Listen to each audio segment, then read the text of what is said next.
એ આશીર્વાદ તો ભૂપતને કાલ મારે આપી જ દીધા. એટલે ભૂપત તમારી પાસે તમારી રીતે પકડાશે નહીં. એટલે ભૂપતને ગઈકાલે મેં આશીર્વાદ આપી દીધા છે. આ એનો પરચો હતો. માતાજી તળાજાથી ઊંચડી આવ્યા અને ઊંચડીથી એના વ્યવસ્થાપકો જે સાથે હતા આઈમાની હારે, એ લોકોએ કીધું કે આપણે પહેલાં મંગેળા જઈએ. પંડિતે આમ હાથ નાખ્યો તો એ 50,000 રૂપિયા એના ગંજવામાં પીડ્યા હતા. આઈમાં ચારણ બોર્ડિંગમાં આવતા હતા ભાવનગર, કૃષ્ણકુમારસિંહજી ચારણ બોર્ડિંગ. તો એ ત્યારે તમે કેટલામું ભણતા હતા, તમારી ઉંમર કઈ, અને ત્યારે માતાજી બાળકોની સાથે શું વાતચીત કરતા?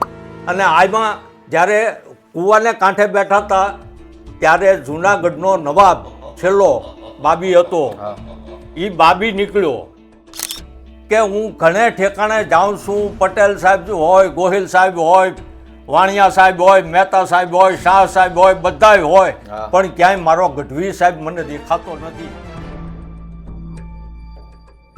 કે ખીજ જેની ખટકે નહીં અને રુદિયે જેને રીજ, એવી મઢડાવાળી માતની આવી સોનલ બીજ. એટલે મને પડખે બોલાવ્યું. ત્યાં જઈ અને બે ગોઠણની વચ્ચે મને ઊભો રાખી અને સભાની સામે સન્મુખ રાખી અને આમ આંગળી. જય માતાજી, જય સોનલમાં. હું છું સિદ્ધરાજસિંહ સરવૈયા. ધ વાવડમાં આજે આપણે એક એવા વ્યક્તિ વિશેષ આપણા ગોહિલવાડ પંથકમાં જે વસવાટ કરી રહ્યા છે એમની સાથે આજે આપણે વાતચીત કરવાના છીએ. કે એક દુહો મને યાદ આવે છે કે ખીજ જેની ખટકે નહીં અને રુદિયે જેને રીજ, એવી મઢડાવાળી માતની આવી સોનલ બીજ. તાજેતરમાં જ સોનલ બીજ સમગ્ર સૌરાષ્ટ્ર નહીં પરંતુ સમગ્ર વિશ્વ ઉજવણી કરી રહ્યું હોય ત્યારે એ સોનલમાં એ જે પરાશક્તિ હતી એમના વિશેના ઇતિહાસો તો લોકોએ જાણ્યા છે. માતાજીના જે પરચા હતા, એમની જે દિવ્ય ચેતના હતી, એમની અનુભૂતિ પણ લોકોએ કરી છે. માનનીય વડાપ્રધાને પણ ગયા વર્ષે જે શતાબ્દી મહોત્સવ હતો એમાં નોંધ લઈ અને માતાજીની વંદના કરી હતી.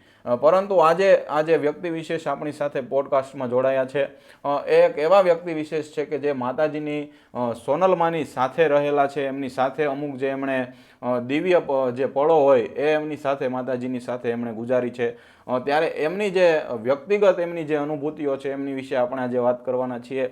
અને ખાસ ગૌરવની વાત એ પણ છે કે આપણા ભાવેણા પંથકમાં આ વ્યક્તિ આજે પણ હયાત છે કે જેમણે સોનલમાના રૂબરૂ દર્શન કર્યા હોય, રૂબરૂ માતાજીની સાથે તેમણે અમુક એવા પળો વિતાવ્યા છે કે જે આજે પણ એમના સ્મરણોમાં સજીવન છે. ત્યારે આપણે એવા વ્યક્તિ સાથે વાત કરવાના છીએ. વિડીયોના અંત સુધી બન્યા રહેજો, માત્ર ને માત્ર ધ વાવડ પર.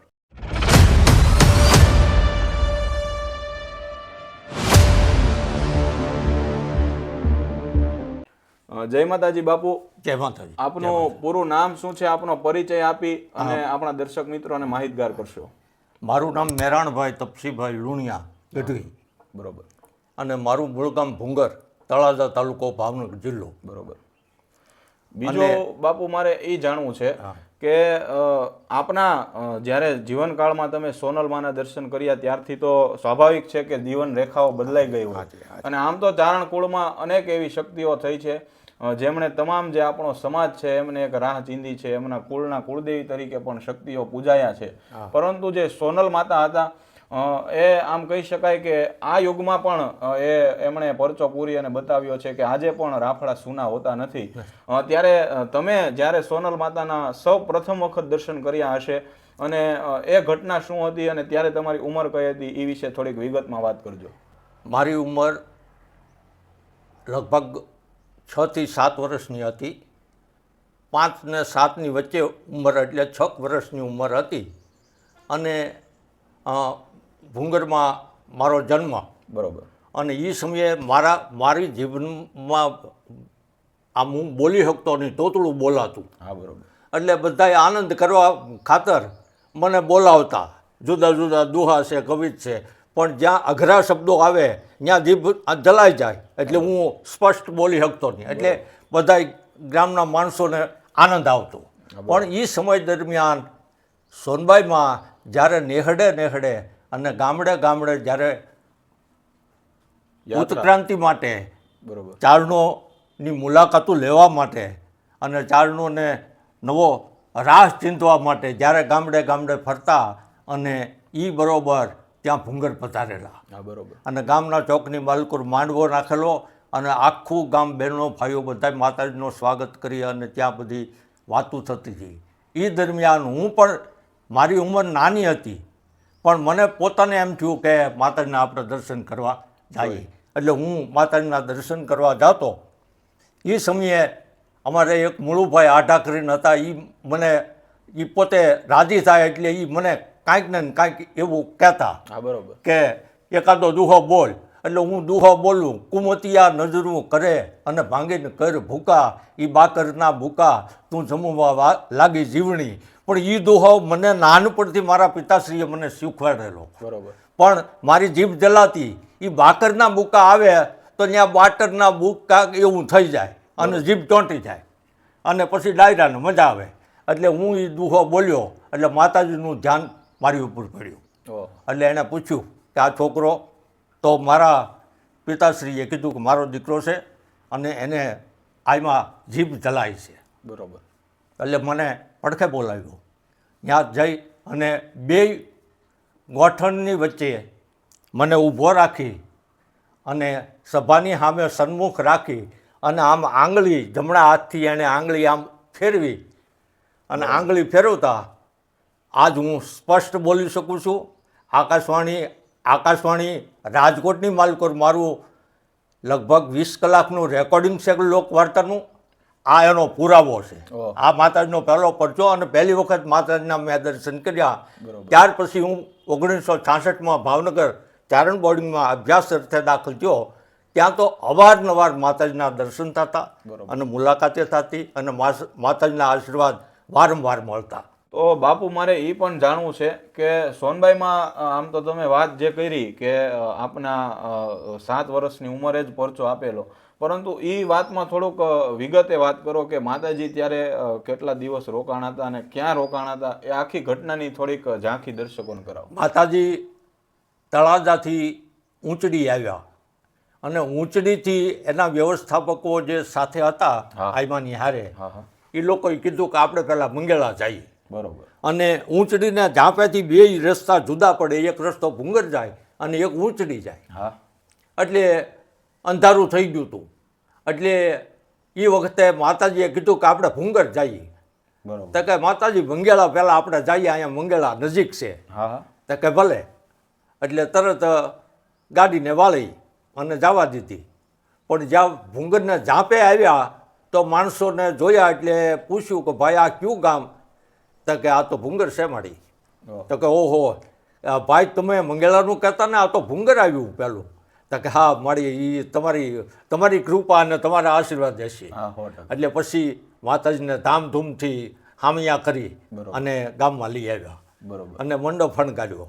અને ખાસ મહત્વનું એ છે કે એ સમયે મારા મોટા બાપુના દીકરી બેન બાઈબાબેન જેઓ 43 વર્ષ સરપંચ તરીકે ભૂંગરમાં રહ્યા અને એ સમયની માલકોર મહુવા 6 ગુજરાતી સુધી અભ્યાસ કરેલો અને એ ભણેલા ગણેલા. એટલે માતાજી તેમને મળીને બહુ રાજી થયા. એમ કે શિક્ષણનું એક આ સ્થળ અહીંયા નક્કી થયું એ કે આ ગામની માલકોર બાઈબાબેન કંઈક કરી શકશે.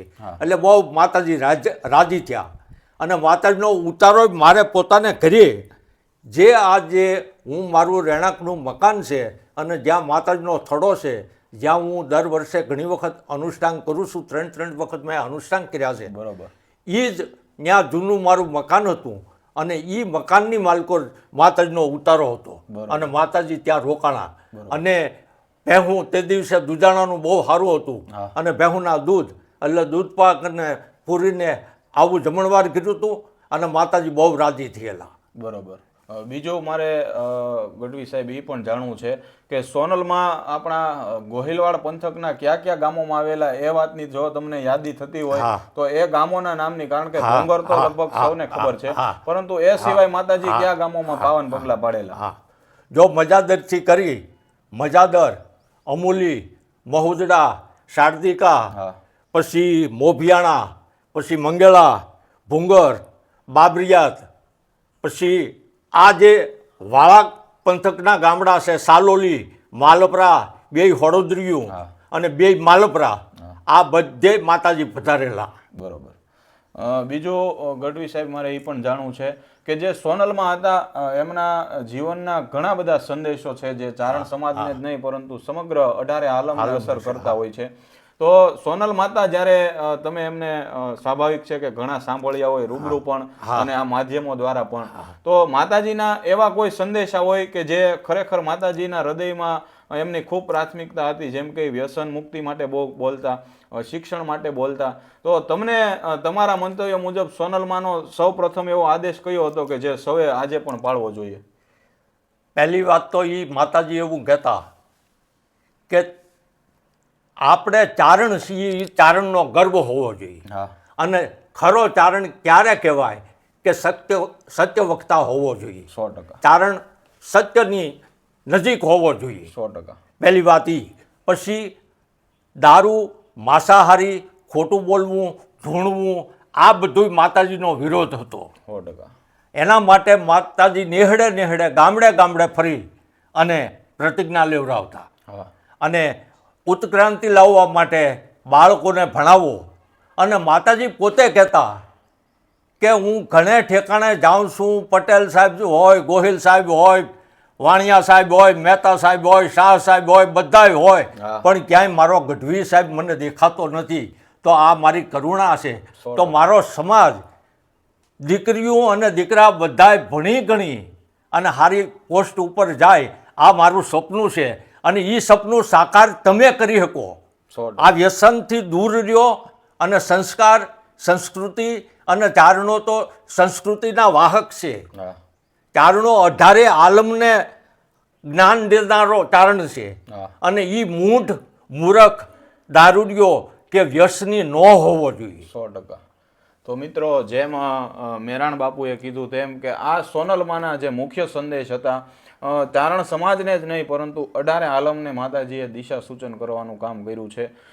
ત્યારે મેરાણ બાપુ, મારે એ વાત પણ જાણવી છે કે આજે લોક સાહિત્યકારોના મુખે અથવા તો ડાયરાના માધ્યમોથી સોનલમાના કેટલાય એવા પ્રસંગો અમે સાંભળ્યા છે, લોકોએ પણ સાંભળ્યા હશે, કેટલાય એવા પરચાઓ પણ લોકોએ સાંભળ્યા છે, પરંતુ આપણા મગજમાં કોઈ એવી ઘટના કે ભલે ગુજરાતના કોઈ પણ ખૂણે ઘટી હોય, પણ એવી કોઈ ઘટનાની તમને યાદી થતી હોય કે તમને એ વાત ઉપર વિશ્વાસ મુકાવતી હોય કે આ સોનલમાં એ સામાન્ય નહીં પરંતુ પરાઅંબા હતા? હા, જો માતાજીના તો ઘણા પરચા છે અને લોકો સુધી ઘણા પરચા તો પહોંચી ગયેલા છે, પણ છતાં એની માલકો મેઇન પરચો પાલિયા સાહેબ, એટલે એ સમયની માલકો ડીવાયએસપી હતા પાલિયા સાહેબ. અને પાલિયા સાહેબે નક્કી કર્યું, પાલિયા સાહેબને ગવર્મેન્ટ, ગુજરાત ગવર્મેન્ટ તરફથી હુકમ થયો કે તમે જીવતો કે મર્યો ભૂપત બારવટિયાને તમે પકડો. અને ભૂપતને પકડવા માટે એને જ્યારે આદેશ થયો એટલે સવારે નાહી ધોઈ અને તૈયાર થઈ અને પહેલાં એ માતાજી મઢડા ગયા. બરોબર. અને સોનબાઈ માને પગે લાગ્યા. બરોબર. પગે લાગી અને માતાજીને કીધું, માતાજીએ કીધું કે પાલિયા સાહેબ, આજ તમે તૈયાર થઈ અને ડ્રેસની માલકોર આવ્યા છો, શું કાંઈ નવીન છે? તો કે મારી હું તમારા આશીર્વાદ લેવા આવ્યો છું. બરોબર. કે શેના આશીર્વાદ? તો કે ગવર્મેન્ટે મને કામ સોંપ્યું છે કે ભૂપત બારવટિયાને તું ગિરફ્તાર કર. બરોબર. ગમે તેમ કરી. તો કે પાલિયા સાહેબ, એ આશીર્વાદ તો ભૂપતને કાલ મારે આપી જ દીધા. એટલે ભૂપત તમારી પાસે તમારી રીતે પકડાશે નહીં. એટલે ભૂપતને ગઈકાલે મેં આશીર્વાદ આપી દીધા છે. આ એનો પરચો હતો. અને આમાં જ્યારે કૂવાને કાંઠે બેઠા હતા ત્યારે જૂનાગઢનો નવાબ છેલ્લો બાબી હતો, એ બાબી નીકળ્યો. બરોબર. અને અહીંયા ભારત સ્વતંત્ર થઈ ગયેલું અને જયંતના નારા લાગતા હતા. એ સમયે જૂનાગઢ સ્વતંત્ર નહોતું થયું અને જૂનાગઢને પાકિસ્તાનની હારે ભેળવવા માટે બાબી પ્રયત્ન કરતો હતો અને જૂનાગઢને મુક્ત નહોતું કર્યું. અને એ સમયે એમ કહેવાય છે કે બાબીએ 7 બોકડા માન્યા હતા એના પીરને. અને 7 બોકડા લઈ અને પોતે નીકળ્યા. બરોબર. નીકળ્યા ને ત્યારે આયમાન્યા કુએ બેઠા બેઠા જોયું તો કોઈને પૂછ્યું કે આ શું છે? તો કે જૂનાગઢનો બાબી છે. કે કેમ, આ શું?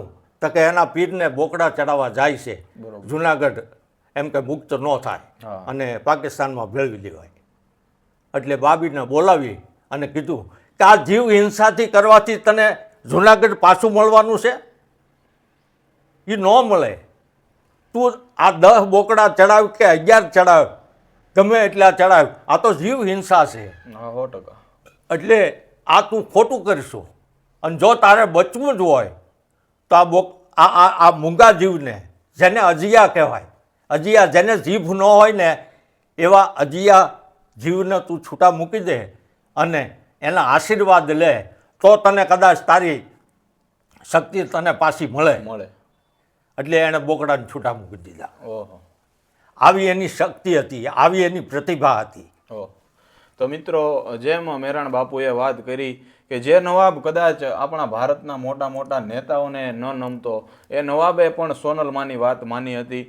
સોનલમાં એ જે બલિ પ્રથા છે, જે અંધશ્રદ્ધાઓ છે, એમના પણ ઘોર વિરોધી હતા. મેરાણ બાપુ, મારે સંવાદમાં એ પણ જાણવું છે કે ભૂંગર ગામના તમે તો મુલાકાત કરી જ છે, પરંતુ ઘણા મેં એવું સાંભળ્યું છે કે બીજા પણ એવા વડીલો હતા કે જે વધારે સમય સોનલમાં સાથે રહેલા. તો એમના મુખે તમે કોઈ સાંભળેલી વાત હોય કે માતાજીના કોઈ એ સમયે ડ્રાઈવર રહ્યા હોય કે માતાજીના સેવક રહ્યા હોય, તો એવા આપણા ભૂંગરના કોઈ એવા વડીલની વાત કે જે અત્યારે હયાત ન હોય પણ તમને એમણે વાતો કરેલી હોય? એટલે ભૂંગરમાં એક વ્યક્તિ એવી હતી જે અત્યારે ગુજરાતની માલિકોર કે દેશ વિદેશની માલિકોર જેનું ગાયકીમાં નામ છે, હા, એવા પરેશ ગુંગડા, હા, પરેશદાન ગઢવી. આ પરેશદાન ગઢવીના દાદા હાલ અત્યારે જીવિત છે ભૂંગરની માલિકોર, અને એનું નામ છે હરસુરભાઈ. તે આયમાની ઘોડાગાડી હાંકતા. વાહ. એટલે આજ પણ એ છે. બરોબર. અને આ સિવાય લાખાભાઈ ગોરાખરી હા, બરોબર. અને એક ચારણ, અને એ ચારણ આંખે સુરસામ હતા. હા, સમજી ગયો. અને બરોબર એનું ગામ ભોંયરા. બરોબર. અને લાખાભાઈ ત્યાં ઘરે હતા ત્યારે આયમાં ફરતા ફરતા ત્યાં ભોંયરા ગામ આવ્યા. બરોબર. એટલે લાખાભાઈને કીધું કે લાખા તારે આવવું છે મઢડા? તો કે હા માં, મારે તો આવવું છે, તું મને લઈ જાવ તો હું શા માટે ન આવું? એટલે આજમાં કીધું કે તો પછી ગાડી બેસી જાકે. બરોબર. અને લાખાભાઈ આંખે સુરસામ હતા અને ત્યાં માત્ર આયમાની સેવા આટલી જ કરતો કે પોતે પાણીની કાવડ બજારની માલિકો સુરસામ હતા છતાં પાણી આખો દિવસ પૂરું પાડતા. બરોબર. આ લાખાભાઈ. બરોબર. તો લાખાભાઈને બેહારી અને ગાડી ઢસા આવી એટલે હાઈવે ઉપર લાખાભાઈને ઉતારી નાખ્યા. અને લાખાભાઈને કીધું કે લાખા, હવે મારે અહીંથી એક ઠેકાણે જવાનું છે અને તારે અહીંયા ઉતરી જવું પડશે. બરોબર. અને હું વળતા નીકળીને તને લેતી જાય. તો લાખાભાઈ ના ન પાડી કે ભલે માડી. એ લાખાભાઈ તો ઉતરી ગયા, પણ સુરસામ અને અહીંયા દી હાથમી ગયેલો. અને એ સમયે લાખાભાઈએ એક સાયકલવાળો ટંકોરી વાગતી હતી, એ ટંકોરી સાંભળી અને કીધું કે એ સાયકલવાળા ભાઈ ઊભો રહેતો. એટલે એ માણસ ઊભો રહ્યો અને પૂછ્યું કે કેમ બાપુ, શું છે? કે ભાઈ હું સુરસામ છું અને મારે રાત રોકાવી છે અહીંયા, તો અહીંયા ક્યાંય રાત રોકાય એવું ખરું? તો કે અહીંયા ગોદડિયા આશ્રમ છે, ગોદડિયાનો આશ્રમ. અને એ ગોદડિયાના આશ્રમની માલિકો આત્મારામ બાપુ છે. તો હું તમને ત્યાં મૂકી જાઉં અને તમે સાયકલની વાહણ બેસી જાઓ. એ સાયકલની વાહણ બેહારી અને એ લાખા બાપુને ગોદડિયાના આશ્રમે ઉતાર્યા અને ફાટક જેમ ખોલ્યું અને પૂછ્યું કે ભાઈ કયું ગામ? તો કે ભાઈ ભોંયરા. તો કે તમે? કે હું ચારણ છું અને લાખાભાઈ મારું નામ છે. બરોબર. તો કે ઓહો, બહુ સારું કર્યું, લો તમે આવો. અને એને લીધા. અને એ વખતે શું હતું, આત્મારામ બાપુને જીવ જાતો ને આવતો, બરો છેલ્લા શ્વાસા લેતા હતા, પણ એ પોતાના હૃદયમાં એવી ધા નાખતા કે હે હોનલ, કોઈ ચારણને મોકલ અને મને પાવળું પાણી પાઈને તો મને મુક્તિ મળી જાય. હે હોનલ, કોકને મોકલતું. તો એ વખતે લાખાભાઈ ત્યાં આવ્યા અને લાખાભાઈએ એને પાવળું પાણી પાયું એટલે આત્મારામ બાપુ ચેતી ગયા. સાથે સાથે બાપુ, મારે એ પણ જાણવું છે કે જ્યારે આઈમાં ચારણ બોર્ડિંગમાં આવતા હતા, ભાવનગર કૃષ્ણકુમારસિંહજી ચારણ બોર્ડિંગ, તો ત્યારે તમે કેટલામું ભણતા હતા, તમારી ઉંમર કઈ, અને ત્યારે માતાજી બાળકોની સાથે શું વાતચીત કરતા હતા અને શું બધાને સંદેશ દેતા હતા? જો ભાવનગર ચારણ બોર્ડિંગની 12 મહિનામાં એકાદ 2 વખત આઈમાં પધારતા. હા. અને બધા વિદ્યાર્થીઓને પહેલાં માતાજીનું અત્યારે જે સ્થાનક છે હા. ખોડિયારમાંનું ને સોનબાઈમાંનું એ ઓટા ઉપર પ્રાર્થના બોલાવતા. પ્રાર્થના બોલાવી અને પછી બધાને એમ કહેતા કે વ્યસનોથી દૂર રહો અને તમે શિક્ષણની માલિકો એટલું બધું ધ્યાન આપો કે આપણે શિક્ષણની માલિકો આગળ જવું છે, આપણા સમાજને આગળ વધારવો છે. એટલે આવું જ્ઞાન આપતા. અને પછી વાલથી કહેતા કે તમારે શું મિષ્ટાનમાં ખાવું છે, તો છોકરાઓ કહેતા કે અમારે જલેબી ખાવી છે, તો ચોખ્ખા ઘીની જલેબી લઈ અને એ વખતે મિષ્ટાન આપતા. અને છોકરાઓને બહુ વાલપ કરતા. અને કોઈ છોકરા સારા ટકા લાવતા તો એમને બિરદાવતા કે આગળ વધો, આગળ વધો. બરોબર. બીજું મારે સંવાદના અંત તરફ જવું છે ત્યારે એ પણ જાણવું છે કે ગયા વર્ષે જ સોનલમાનો શતાબ્દી મહોત્સવ ગયો છે, ત્યારે સંવાદના અંતમાં તમે આપણા જે દર્શક મિત્રો છે એમને સોનલમાના ઇતિહાસની ટૂંકમાં ઝાંખી કરાવી શકો તો ગઈકાલે પાછી સોનલ બીજ પણ ગઈ છે, તો કોઈ એવી ઇતિહાસની ટૂંકી ઘટના કે જે સમગ્ર જે આપણા દર્શક મિત્રો છે એમને પણ ગમે અને માતાજીની યાદી થાય તો એવી એકાદી વાત કરી અને આપણે આ સંવાદનો અંત કરીશું. એકવાર માતાજી 2-3 વખત હરિદ્વાર ગયેલા. બરોબર. પણ છેલ્લી વખત ગયા ને ત્યારે એમણે કીધું, એક જીવાભાઈ કરી અને મેર હતા. બરોબર. એ જીવાભાઈને કીધું કે જીવા આપણે હરિદ્વાર જવું છે અને તારે મારે બેને જવાનું છે. તો કે ભલે. એટલે જીવાભાઈ 50,000 રૂપિયા લઈ લીધા પોતે અને માતાજીની સાથે હરિદ્વાર ગયા. એ હરિદ્વારમાં અઠવાડિયું રોકાણા અને ધોમ પૈસા વાપરી અને માતાજીને રાજી કરવા હાટું થઈને એણે પૈસા લીધેલા. એટલે વાપરતા વાપરતા વાપરતા જ્યારે પાછા ફર્યા અને જ્યારે મઢડા આવવાના હતા, જીવાભાઈના ગંજવામાં જે પૈસા હતા એ પૂરા થઈ ગયા હતા. બરોબર. એટલે એણે વિચાર્યું કે હવે માતાજીને કાંઈક લેવું કરવું હોય ને ખર્ચો કરવો હોય તો હવે મારી પાસે પૈસા નથી, તો હું કઈ રીતે. એટલે એણે ત્યાં રજા માગી. ત્યારે કીધું કે જીવાભાઈ એક કામ કર, તારે અહીંયા ઉતરી જ જવું છે? તો કે હા મારી, હું હવે ઘણા દિવસ થયા છે તો હું ઘરે જાઉં અને આપ પધારો મઢડા. તો કે ભલે, તું સામે લારીએથી 2 ડઝન કેળા લઈએ. એટલે લારીએ હું ગયો, માતાજી ભાળે એમ ગયો અને લારીએ જઈ અને વિચાર કર્યો કે માતાજીની ગાડી જો સેટી હોત તો આને 2 ઘૂંસતા મારીને હું 2 ડઝન કેળા લઈ લે.